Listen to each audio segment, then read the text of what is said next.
Shawls kitchen. இன்றைக்கி நம்ம பார்க்க போகிற ஐட்டம் டோஃபு ஸ்டர் ஃப்ரை.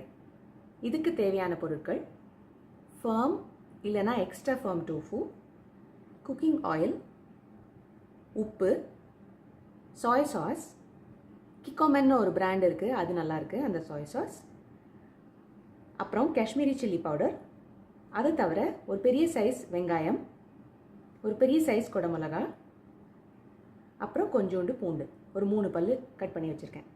இப்போ எப்படி செய்யணும்னு பார்த்துடலாமா? இப்போ ஒரு சட்டியில் ஒரு 2 டேபிள் ஸ்பூன் எண்ணெய் ஊற்றிருக்கேன். அதுக்கப்புறம் முக்கியமாக காஷ்மீரி சில்லி பவுடரை கொஞ்சம் போட்டுக்கோங்க, அண்ட் உப்பு கொஞ்சம் போட்டுக்கோங்க. இந்த டோஃபு நல்லா வறுக்க போகிறேன், ஏன்னா டோஃபுவில் டேஸ்ட்டே கிடையாது. ஸோ அதில் வந்து டேஸ்ட் வரணுன்னா இந்த மாதிரி போட்டு வறுத்துக்க போகிறோம். 2 சைட்லேயும் மசாலா நல்லா வர மாதிரி விட்டுருங்க, கொஞ்சம் நேரம் விட்டுருங்க. கொஞ்சம் நேரம் கழிச்சு டோஃபு கொஞ்சம் ஹார்டாகிடும் இந்த அப்சர்வ் பண்ண பிறகு. நான் 2 சைடும் உங்களுக்கு பண்ண பிறகு எப்படி இருக்கும்னு காட்டுறேன். இது ஒரு பக்கம் முடிஞ்ச பிறகு அடுத்த பக்கம் திருப்பி விட்டு அதே மாதிரி பண்ணிவிடுங்க. இப்போ நான் அடுத்த பக்கம் திருப்பி போட்டுட்டேன், மசாலாலாம் நல்லா ஏறுற வரைக்கும் விட்டுருங்க. இன்னும் 2 பக்கமும் மசாலா நல்லா ஏறணும்.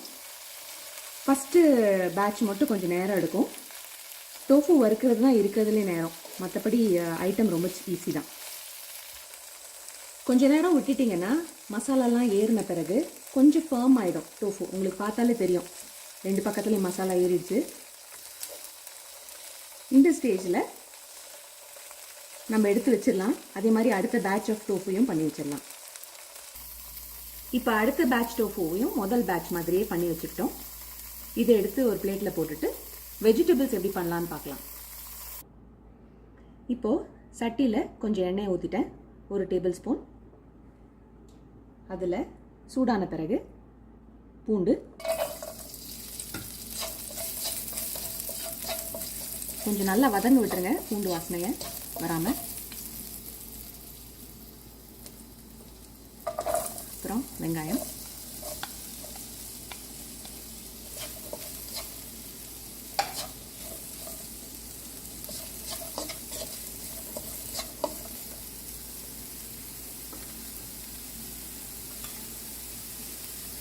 கொஞ்சமாக உப்பு போட்டுக்கோங்க, ஏன்னா சாய் சாஸ் வேறு ஊற்ற போகிறோம், ரொம்ப உப்பாயிடும் இல்லைனா.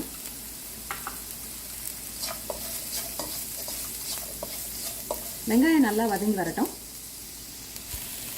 வெங்காயம் ஓரளவுக்கு வதங்கி வந்த பிறகு குடமிளகா போட்டுருங்க. இதுவும் ஓரளவுக்கு வதங்கட்டும். குடமிளகா ஓரளவுக்கு வெந்த பிறகு இப்போ நம்ம சாய் சாஸ் ஊற்றலாம்.